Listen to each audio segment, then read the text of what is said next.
हिंदवी स्वराज्याचे सरसंस्थापक छत्रपती शिवरायांना मानाचा मुजरा करतो। भारतीय राज्यघटनेचे शिल्पकार भारतरत्न डॉक्टर बाबासाहेब आंबेडकर यांना मानवंदना अर्पित करतो।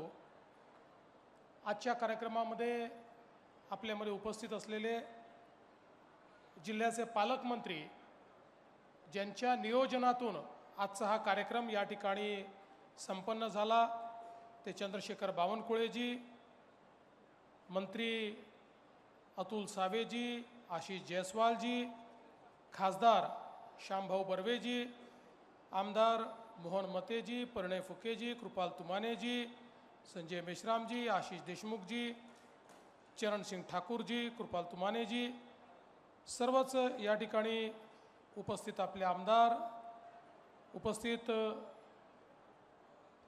या ठिकाणी आपले सचिव हर्षवर्धन कांबळेजी, सतीश डागोरजी, प्रभाकर कुलकर्णीजी, अभिजित चौधरीजी, विपिन इटनकरजी, विनायक महामुनीजी, सुकेशिनी तेलगोटे, आनंदराव राऊत, मनोहर कुंभारे, अनिल निदान, मंचावरील सर्व मान्यवर आणि या ठिकाणी उपस्थित सर्व भगिनी आणि बंधूंनो, आजचा कार्यक्रम हा खरोखर अतिशय चांगला कार्यक्रम आहे।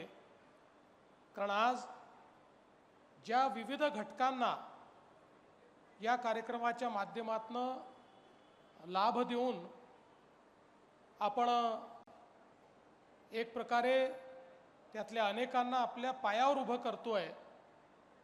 खऱ्या अर्थानं भारतरत्न डॉक्टर बाबासाहेब आंबेडकरांच्या संविधानाला शेवटच्या माणसाचा विकास ज्या प्रकारे अपेक्षित आहे त्या पद्धतीचा आजचा आपला हा कार्यक्रम आहे।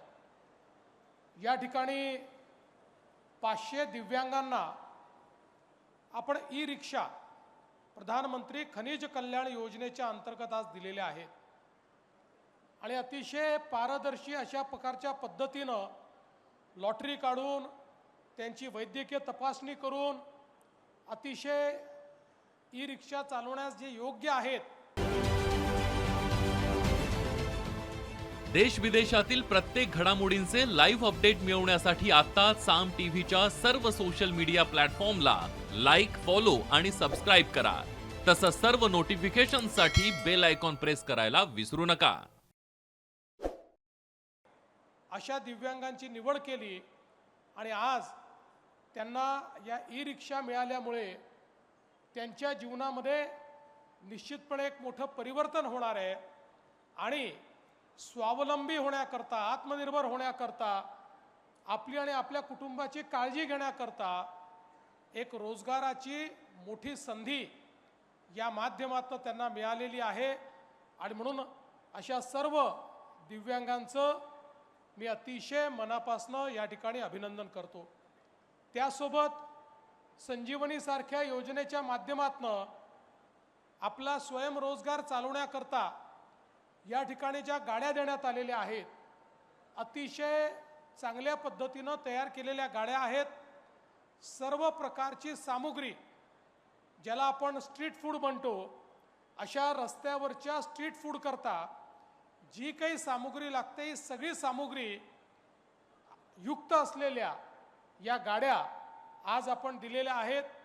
आणि त्यातनंही आमचे जे भगिनी आहेत, आमचे जे बंधू आहेत, ज्यांना या गाड्या मिळालेल्या आहेत, त्यांनाही त्यांच्या जीवनामध्ये निश्चितपणे एक चांगला रोजगार कमवून आपल्या पायावर उभं राहण्याची संधी या माध्यमातून मिळणार आहे।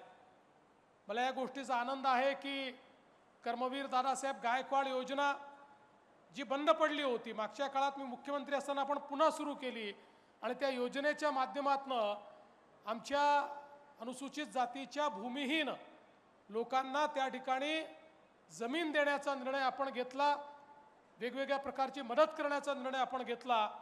आज त्याही संदर्भात जे लाभार्थी आहेत त्यांना आपण लाभ देण्याचं काम या ठिकाणी केलेलं आहे। आमचा मांग गारुडी समाज जो खऱ्या अर्थानं भटका आहे, विमुक्त आहे, मोठ्या प्रमाणात ते फिरत राहतात आणि त्यामुळे कुठलेही कागदपत्र त्यांच्याकडे नाहीत आणि म्हणून त्यांना कुठल्याही योजनेचा फायदा मिळत नाही, आमच्या बावनकुळे साहेबांनी हा निर्णय केला की मोठ्या प्रमाणात कॅम्प्स घ्यायचे आणि या समाजाला त्यांची कागदपत्र तयार करून द्यायची. कुणाजवळ आधार कार्ड नाही, रेशन कार्ड नाही, काहीच नाही. त्यामुळे सरकारने इतक्या योजना अनुसूचित जाती आणि अनुसूचित जमातीकरता सुरू केल्या, पण त्या योजनांचा फायदा त्यांना मिळत नव्हता. आज अशा सगळ्या समाजाला मोठ्या प्रमाणात कॅम्प्स घेऊन कागदपत्र आपण उपलब्ध करून दिले आणि आता शासनाच्या योजनेतनं त्या ठिकाणी घरकुलं देखील मिळाली. आणि आज त्यातल्याच एका भगिनीचा व्हिडिओ आपण बघितला.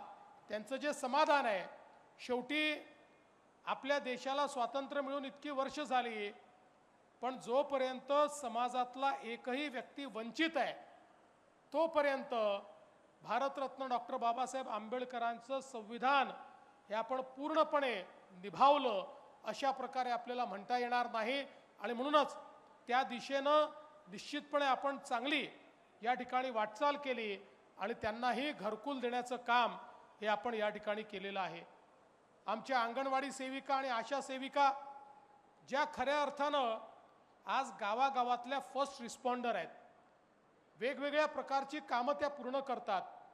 आमच्या बालकांना, लहान बालकांना त्यांच्या त्या ठिकाणी लसीकरणापासनं, शिक्षणापासनं, अंगणवाड्यांपासनं, त्यांच्या आहारापासनं वेगवेगळ्या सगळ्या गोष्टी या सांभाळणाऱ्या, आमच्या मातांना सांभाळणाऱ्या अशा प्रकारच्या आमच्या आशा सेविका असतील, आमच्या अंगणवाडी सेविका असतील, यांनाही आज आपण या जिल्ह्यामध्ये सायकल दिलेली आहे.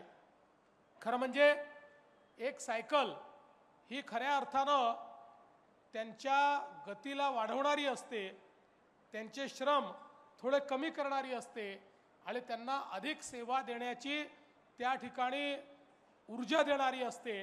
आणि म्हणून अशा प्रकारचं सायकल वाटप देखील आज आपण निश्चितपणे या ठिकाणी केलं, त्याचा देखील मला अतिशय मनापासून आनंद आहे. आपल्याला माहिती आहे की आपल्या संविधान अर्पण झालं त्या दिवसाला आता जवळपास आपला अमृत काळ सुरू झालेला आहे. 75 वर्ष पूर्ण झालेली आहेत. आणि म्हणून आपण महाराष्ट्रात निर्णय घेतला की ज्या संविधानाने या भारताला एकसंघ ठेवलं, ज्या संविधानाने भारताला जगातली चौथी सर्वात मोठी अर्थव्यवस्था बनवलं आणि ज्या संविधानाचा उल्लेख करताना देशाचे प्रधानमंत्री माननीय नरेंद्र मोदीजी म्हणतात की मला गीता, बायबल, कुराण या कुठल्याही धर्मग्रंथापेक्षा या भारताचं संविधान अधिक प्रिय आहे, कारण ते सर्वांना समतेनं न्याय देऊ शकतं. अशा प्रकारच्या संविधानाच्या अमृत महोत्सवाच्या निमित्ताने त्या संविधानाची उद्देशिका, त्याची प्रस्तावना, जी या संविधानाचं सार आहे, ज्या प्रस्तावनेतून भारत देश कसा असणार आहे हे आपल्या प्रत्येकापर्यंत पोचतं. या देशातली समता, या देशातली संधीची समानता, या देशातली समरसता, ही प्रत्येक गोष्ट ज्यातनं आपल्यापर्यंत पोचते, आपली बंधुता आपल्यापर्यंत पोचते, अशा प्रकारच्या संविधानाची प्रस्ताविका ही या आपल्या अमृत महोत्सवाच्या निमित्ताने प्रत्येक घरापर्यंत पोचली पाहिजे, अशा प्रकारचा आपण निर्णय केला. आणि आज आपल्या जिल्ह्यामध्ये त्याची सुरुवात देखील आपण केली. आजही ती घरोघरी पाठवणारे जेवढे आमच्या वेगवेगळ्या संस्था आहेत, जिल्हा परिषद असो, महानगरपालिका असो, जिल्हा प्रशासन असो, अशा सगळ्यांना आपण ती तर दिलीच, पण प्रत्येक घरापर्यंत संविधानाची उद्देशिका पाठवून प्रत्येकाच्या घरात संविधानाच्या प्रती जागृती करणं. आणि हे संविधानच या भारताला न्याय देऊ शकतं आणि हे संविधान भारतातल्या शेवटच्या माणसाच्या जीवनात परिवर्तन करू शकतं आणि हे संविधानच भारताला महाशक्ती बनवू शकतं.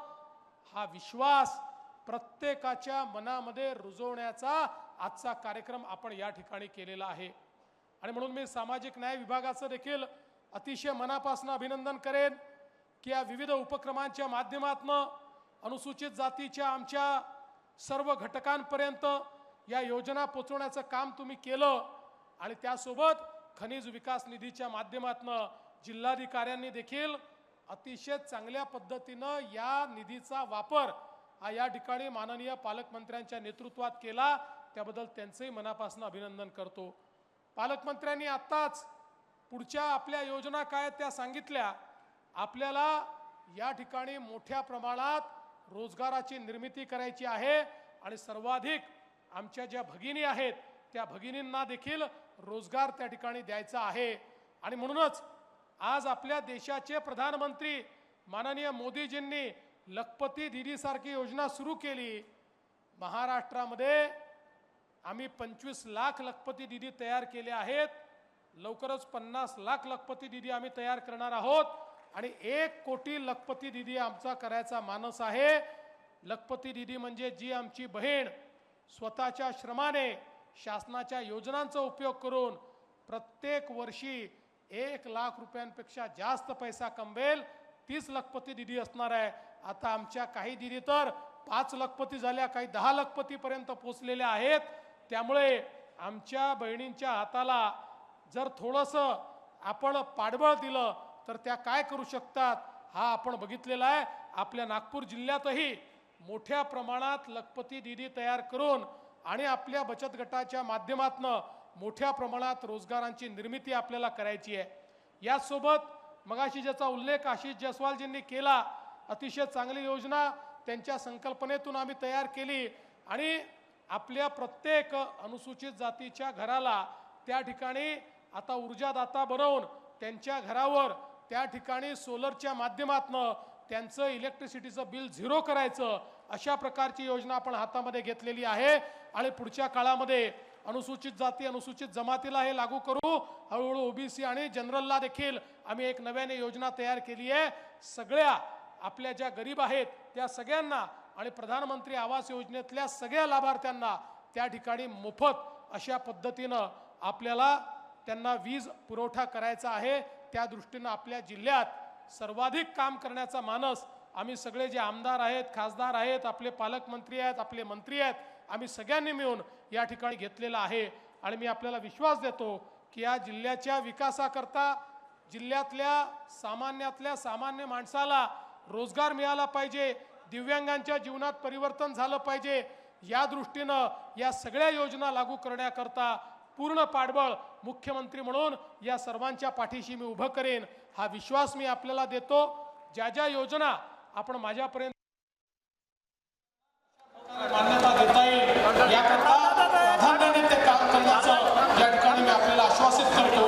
आणि या चांगल्या कार्यक्रमामध्ये या ठिकाणी निमंत्रित केल्याबद्दल मी आपल्या सर्वांचे मनापासून आभार मानतो आणि माझं बोलणं संपवतो. धन्यवाद.